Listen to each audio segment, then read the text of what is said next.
Right, it's actually taken me nearly an hour to remove the previously loosened nuts. What's happened, so it's to be expected really, I think literally two of the nuts came off, but mostly the complete stud has come out of the cylinder head, which is probably a better, clearly that those nuts are totally rusted solid. Right, I'm just going to pop those out of the way with the lid on. I always keep, just food cartons with the nuts and bolts and anything. It saves things getting lost or mixed up. And I never ever get into the habit of putting anything on the battery. Whoops, I've squashed that and broken it, but never mind. I never put spanners down on the battery. That can cause catastrophe. And I always get in the habit of putting things away from the battery, whether it be plastic or it's just habit. And what I'm going to do now, I'm hoping that the manifold is actually cracked all the way through, and that back part is sheared off, literally broken away, because there's still one nut remaining. I just can't get it off, and it's starting to round. So just give it, just going to give it a gentle tap with a mallet.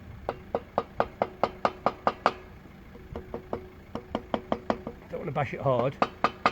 Here we go. It's starting to loosen. Let's see. Ooh. Come on. Yeah, it has. It's completely broken away. So we might be in luck here. Come on.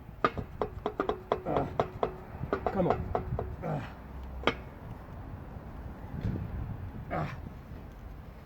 Right.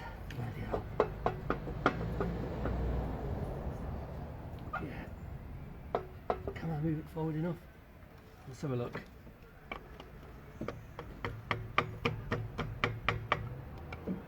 Force it too much. This is obviously going to come off at some point. I think. Come on, you bloody thing.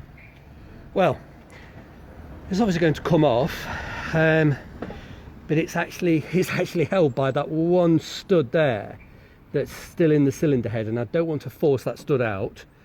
Let's have a look. Now then, what's it caught? It's caught on something. It's obviously like a shard where the metal snapped away. It's caught, I think. And it's also catching on the downpipe, which I don't really want to loosen the downpipe if I can get away with it. Well, I've loosened the two nuts down here. I don't particularly, because it's a single pipe that goes into a twin. One of the twins is on here and the other one goes on the other manifold. I don't particularly want to loosen that one if I can get away with it, but I might have to actually drop where the two necks of the wide pipe come up. The one on this side is still, this one's loose, this one's not. So I might have to drop the two down. We'll see.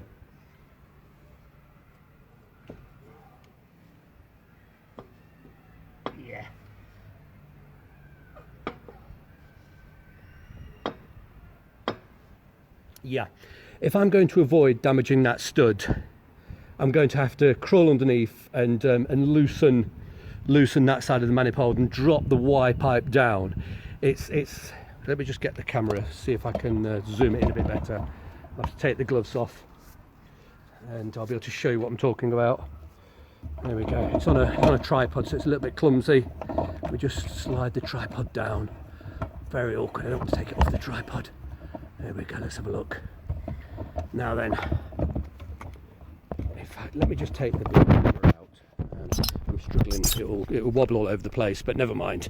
And I'll put the tripod on the floor. There we go. So, I've undone these two nuts here. This one's seized. That whole side is completely, see, it's completely broken off. Let's get a bit more light. There we go. It's completely sheared. So it's stuck on that one, and then the two. See if we can zoom out slightly. There we go. Yeah, there's two long studs, and I need to be able to drop that Y pipe right down. So that means undoing these two here. But it's no hardship. I'll just drop the exhaust down. I do have the there's like big O-rings, to reseal that. It's not a problem. So I'll crawl underneath and do that, and then hopefully be able to lift this ruddy manifold out. And then that bit that's completely snapped off. No wonder the car's been loud. it's completely snapped off. With a bit of luck I'll be able to get that out when I've got all of this out of the way. Should be able to do it. Let's see. Let me turn the camera off. I'll undo this side, drop the whole exhaust down, and it should just lift straight out.